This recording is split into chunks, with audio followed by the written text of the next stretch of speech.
quería agradeceros la invitación y bueno, y sobre todo la organización, porque sí que no es fácil, y la forma en la que gestionáis, tanto Verónica como presidenta, y tú, la agrupación Hispasante, que nos ponemos todos en contacto, colaboramos todos de forma transversal. Es un ejemplo de colaboración transversal en el que diferentes profesionales de diferentes ámbitos y alejados, porque el mundo de la cardiología está un poco lejos de otro tipo de mundos, pues nos ponemos de acuerdo para hablar patologías que tienen un sentido común y que alteran y son importantes para mejorar nuestra calidad de vida diaria.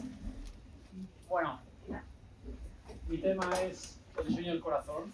Un conspirador en la sombra. Hace muchos años, cuando era joven, 15 años, escribí un artículo que se titulaba así: Un conspirador en la sombra, los trastornos del sueño. Es un conspirador en la sombra, ¿por qué? Porque sin darnos cuenta pueden tener muchas influencias y deleterias a nivel cardiovascular. Me gustaría introducir el tema con una leyenda que describió Paracelso, que era un sabio, un filósofo científico suizo, y que hablaba del sueño y la importancia del sueño. Y escribió una leyenda que había escuchado a su abuela en Suiza, ¿no? Que hablaba de unas ninfas que se llamaban un tipo de ninfas que no tenían alma y que vivían en el fondo de los lagos, estos lagos de Suiza y Centro Europa, tan grandes y tan verdes. Y esas ninfas no tenían alma, pero de vez en cuando subían a la superficie. La ninfa una vez conoció a un hombre que vivía en un pueblecito al lado y se enamoró de él. Y él se enamoró de ella.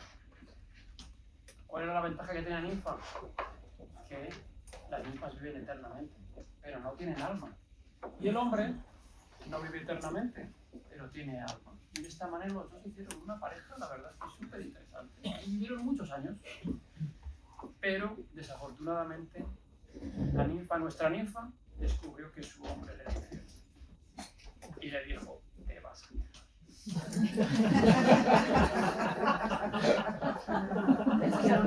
Dijo: yo me voy a ir al fondo del lago, donde estaba, de donde vengo. Pero tú, para sobrevivir, vas a tener que acordarte de respirar. Y si no, te morirás. Ella perdió el alma, perdió el marido, le abandonó, visto las circunstancias, y se fue. Y el hombre se quedó ahí, sin poder vivir eternamente, y lo que es peor, tener que acordarse de respirar para sobrevivir, porque si se olvidaba, se moría. Podéis imaginaros lo que pasó con nuestro hombre. Infiel.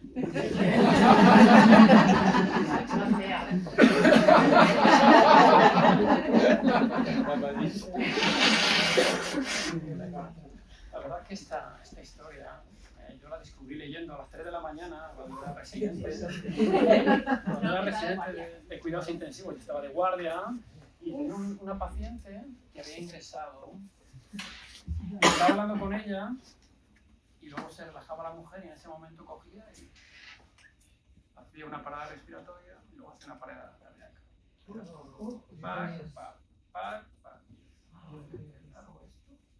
No entiendo nada y me empecé a leer y dicen, y uno de los diagnósticos era infarto de la médula espinal, un derrame cerebral del tronco encefálico que destruye las neuronas que controlan el control automático del sueño. Es decir, el sueño tiene un control automático, es decir, el sueño no. La respiración nocturna y la respiración tiene un control automático que nosotros no controlamos, pero que hay veces que se puede destruir. Y entonces, una vez que se destruye ese control automático, si no tenemos el otro control, que es el activo, el cortical, desaparece y nos morimos. Y esto era lo que pasaba a esta pobre mujer. Se diagnosticó, la tratamos con una ventilación continua y bueno, la verdad es que el pronóstico que tienen estas personas no es muy bueno, pero luego cuando estuve en Estados Unidos otra vez, me acuerdo que los americanos también referían a esta leyenda, es muy conocida, pero muy bonita a la vez, de nuestra ninfa acuática. Esto para introducir el tema del sueño, la importancia y la complejidad del sueño. Porque como vosotros sabéis, pasamos de muchos aspectos. Muchas cosas se pasan durante el sueño. Muchas alteraciones fisiológicas, alteraciones de la frecuencia, alteraciones del ritmo, alteraciones de los movimientos. Toda esta complejidad está asociada también a cierta patología y eso es lo que vamos a intentar clarificar. Es un problema de salud pública, está claro. Problemas de sueño están asociados a problemas no solo cardiovasculares, sino una infinidad de problemas y por eso la idea, tanto de Icía como de Verónica, de hacer esta ponencia es súper interesante. El año pasado hablamos de que las enfermedades es como un triángulo en el que hay un sustrato, la edad, el sexo, la menopausia, son cosas que no podemos cambiar. Y luego hay factores que modulan las enfermedades. El tabaco, el alcohol, el sedentarismo, la apnea del sueño, otros factores que desencadenan las crisis cardíacas. En el caso de los trastornos del sueño, el trastorno del sueño es un factor que modula y es un factor, un trigger que desencadena. Por eso es súper importante. Y me gustaría avanzar, porque no tenemos mucho tiempo, un poquito más con esta diapositiva, que yo creo que es el resumen desde un punto de vista cardiovascular de todo esto que estamos hablando. Desde un punto de vista fisiológico, y es cierto que hay muchos trastornos del sueño, 7, 8, bueno, vamos a centrarnos sobre todo en la apnea obstructiva del sueño. Produce una desaturación, es decir, una concentración de oxígeno en sangre disminuida. Microdespertares, puede ser gente que puede tener hasta 20, 30, 40, 50, 60 microdespertares cada vez, es decir, te duermes, te quedas sin oxígeno, los sistemas automáticos se activan y te vuelves a despertar. Esto es como si estamos con un coche y la encendemos y lo apagamos, encendemos y lo apagamos, encendemos y lo apagamos.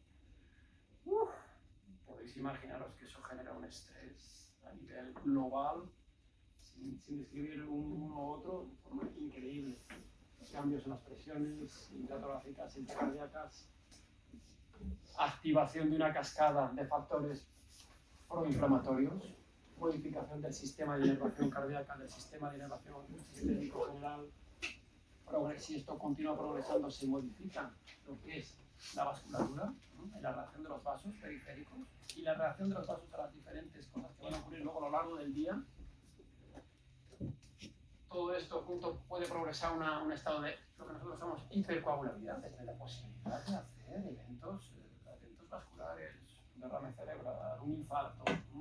Todo esto está asociado porque no son departamentos estancos, está todo relacionado.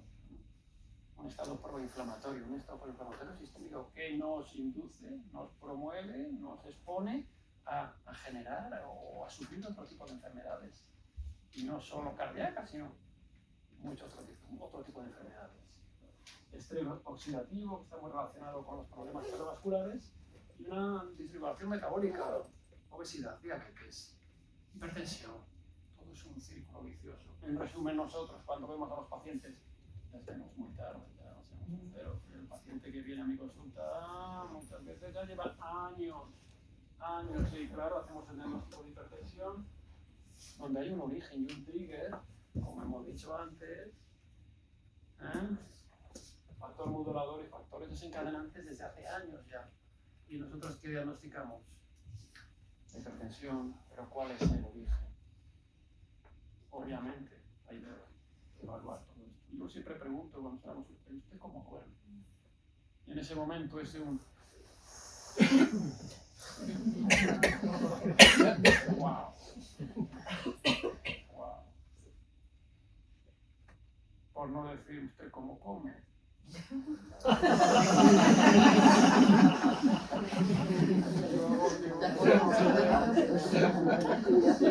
hay gente, la verdad es que los pacientes son más inteligentes que nosotros, que los dicen, es que doctor, yo me como la ansiedad.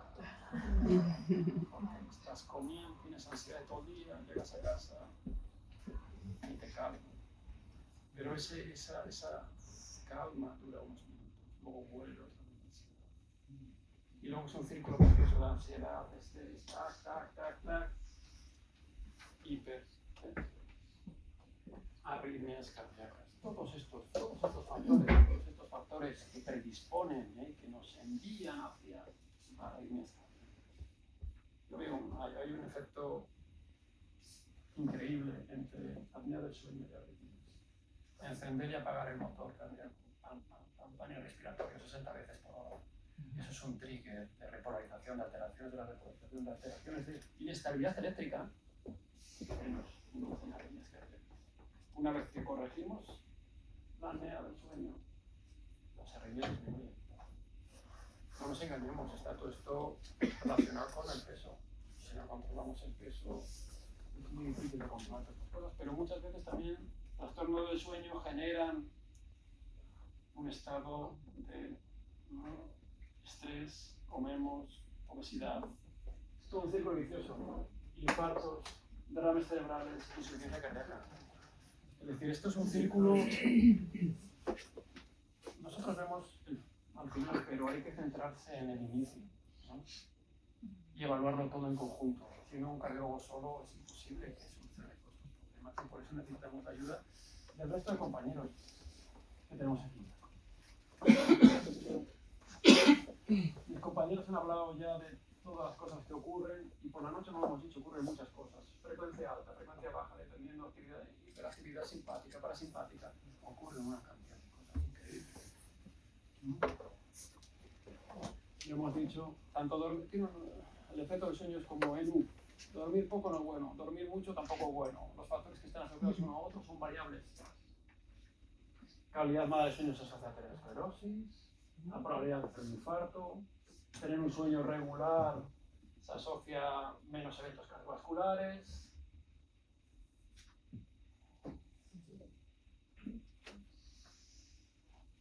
El efecto, el mecanismo. ¿Qué ocurre, ¿no? cuando tenemos alteraciones del sueño? Una apnea del sueño, que es un poco mi objetivo hoy. Hipertensión, hipertrofia cardíaca, riesgo de hacer arritmias, riesgo de muerte súbita, remodelaje negativo, daño celular, daño vascular, alteraciones de la reparación cardíaca, alteraciones del sistema simpático y parasimpático, alteraciones del QT que predispone a hacer arritmias cardíacas. No es mi campo hacer el diagnóstico de trastornos del sueño, pero hay diferentes fases que mis compañeros han descrito, importantes, y voy a avanzar un poquito más diciendo el futuro será la inteligencia artificial, los iWatch, los patches. Nos están diciendo ya la calidad del sueño es buena o es mala, tenemos el precio.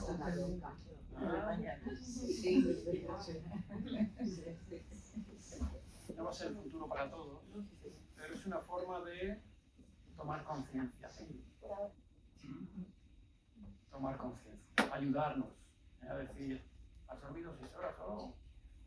Obviamente no es perfecto. A mí cuando viene un paciente dice, no, es que me ha dicho que tengo reina, digo, bueno, vamos a ver. Pero si el paciente se responsabiliza, le ayuda a decir, igual estoy haciendo algo que no estoy haciendo. Esto integrado con otros sistemas, mucha gente se pone pequeños marcadores de sensores de ácido láctico, glucosa. Esto es el futuro. Y esto lo vamos a ver cada vez más. Grandes bases de datos que nos van a orientar, nos van a decir, usted está a riesgo de hipertensión, diabetes, usted no se mueve suficiente. La relación entre la actividad física y dormir, no dormir bien. 4 horas de actividad física por semana, desde pasearse rápido, disminuir el riesgo de depresión, infarto, arritmias cardíacas y cáncer. ¿Solo 4 horas? 4 horas de actividad física por semana. Mucha gente no llega a 4 horas. 4 horas. Yo digo a mis pacientes 45 minutos todos los días, tío. Tac. Mucha gente no lo hace. Es difícil, es fácil decirlo, difícil hacerlo. La vida que tenemos es complicada. Pero el beneficio disminuye el riesgo de cáncer, depresión o infarto Y enfermedades oncológicas, el beneficio es mucho más importante. Y barato.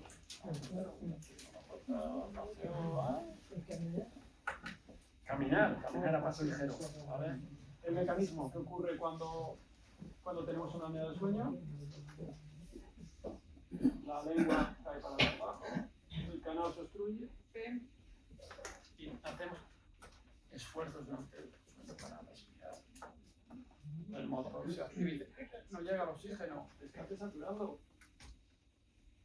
¿Qué es lo que hace el tratamiento? La apnea, la CPAP, como nosotros decimos, lo que hace es mejor, aumenta la presión en esta área y entonces evita la obstrucción. Un aspecto importante es si la apnea es posicional. Hay gente que solo ronca cuando se tumba del sillón. Otros que es en todas las posiciones. Hay los estudios que hacen los especialistas dicen los problemas son en esta posición, no en la otra. Luego en los hospitales se induce el mismo proceso del sueño y entonces se ve realmente cuál es el mecanismo. Y hay veces que con una pequeña ortesis se evita la CPAP, otros que se aconsejan medidas higiénico-dietéticas y disminuir el peso es capital. Yo creo que los compañeros han hablado bastante de esto y no hay que olvidarse de todas estas cosas, importantísimo. La prevalencia, pues bueno, entre el 9 y 30 y pico %, no está mal. El estrés que se genera a nivel sistémico es brutal. La hipoxia, la disminución de oxígeno en sangre es muy importante. Importante a través de estrés, oxidativo, inflamación, daño vascular, todo está relacionado y todos estos efectos sistémicos generan lo que hemos hablado antes. Por eso el efecto es global, infarto, depresión, cáncer. El infarto, depresión, cáncer está asociado a inflamación, estrés oxidativo, daño vascular. Por eso una estrategia como actividad física disminuye el estrés. Obviamente, no voy a ir muy lejos, pero veis, este es el centro de Paracelso, el que la ninfa destruyó. Pero bien, está relacionado con todo: vascular, corazón, pulmones, vasos, riñones, corazón, está todo relacionado. Esto lo tenemos que tener en cuenta. Progresión de la aterosclerosis, si no dormimos bien, las plaquitas que poquito a poquito van a progresar, van a ser más elasticas, podemos poner un derrame cerebral o un infarto. Lo que hemos dicho ya, riesgo de hipertensión, infarto, insuficiencia cardíaca, el diagnóstico de la polisonografía, la importancia de la inteligencia artificial y los patches y los iWatch y todas estas cosas para hacer un screening. No son perfectos, pero nos pueden ayudar para que el paciente tome conciencia de su situación individual, de que no se olvide. Es cierto que es el estándar oro para el diagnóstico, la polisonografía hospitalaria, las horas importantes, las horas para dormir a unas 7 horas, un poco más del 50% duerme 7 horas. Estamos enteros. Horarios regulares, complicados, ejercicio físico, evitar el alcohol, limitar las pantallas, repetirán mis compañeros. Y finalmente, el objetivo de esto es tomar conciencia de que el sueño es importante, es capital. Y el diagnóstico temprano, el screening es fundamental. A pesar de eso, una vez que hemos diagnosticado una hipertensión, siempre tenemos que preguntarnos. Entonces tenemos la idea de que la gente que hace apnea del sueño son gente obesa con 150 kilos. No, hay gente que sufre de gravita. Hay gente que dice, ¿cómo puede ser posible? Yo cuando tengo una arritmia, un paciente con una arritmia, yo les mando, tengo una duda, o sin duda, yo les mando a hacer un test del sueño. Primero pregunto a la mujer, ¿qué es su nombre? ¿Su marido ronca? Y entonces hay algunas que dicen, no duermo con él desde hace 3 años. Directo a hacer el sueño. Otra que dice, sí, cuando está de lado no ronca, pero cuando está hacia arriba y ha tomado una cerveza con su amigo, Ese es el mejor screening. La mujer o el marido, porque hay mujeres que roncan también. Sí, pues las mujeres también en la menopausia. Está relacionado también con el peso. Es importante el control del peso en ese periodo. Las arritmias asociadas a esto, la prevención de la insuficiencia cardíaca, accidente cerebrovascular, lo que hemos hablado, el sueño, la apnea del sueño es un conspirador. Nos puede dar problemas cardiovasculares. Muchas gracias por su atención.